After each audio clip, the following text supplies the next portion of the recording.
శనగకాయ పప్పులైతే కొంచెం ఎక్కువగానే వాడుతా ఉంటాం ఇంట్లో. కాబట్టి ఫ్యాక్టరీ దగ్గర నుంచి కొంచెం ఎక్కువ తెచ్చుకుంటామనమాట. తెచ్చుకున్నవన్నీ గూడా తెచ్చిన రోజే బాగా నీట్‌గా ఏంచి పెట్టేస్తాను. అట్లా ఏంచి పెట్టుకున్నామంటే చెడిపోకోకుండా, పుచ్చు పట్టకోకుండా, వాసన రాకుండా చాలా బాగుంటాయి. ఎన్ని నెలలైనా అస్సలు స్మెల్ రావండి, పురుగు పట్టవు.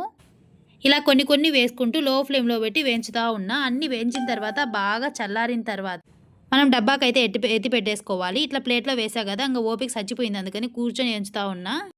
ఎక్కువ సేపు నిలబడినా గూడా, ఎక్కువ సేపు నిల్చొని వంటలు అలా చేసినా గూడా బ్యాక్ సైడ్ మోకాళ్ళ దగ్గర బ్లడ్ క్లాట్ అవుతదండి. అసలు అట్లా అయిందంటే చాలా పెయినొస్తది. కాబట్టి కొంచెం కూర్చోవడం గూడా అప్పుడప్పుడు మంచిదే.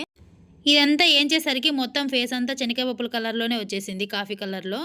సరే ఈ మట్టిని పోగొట్టుకుందామనేసి ఫ్రిడ్జ్‌లోకి చూస్తే మట్టి కలర్‌లో ఉండే ఉల్లగడ్డే కనపడింది. సరేలే ఏదో ఒకటనేసి దాంతో క్లీన్ చేసేసుకున్నా నీట్‌గా. కానీ శనగకాయ పప్పులు ఏంచేటప్పుడు నాకొకటి అర్థమైంది. పుచ్చు పట్టి పొయ్యే పప్పుల కన్నా నేను తిని అయిపోగొట్టే పప్పులే ఎక్కువని.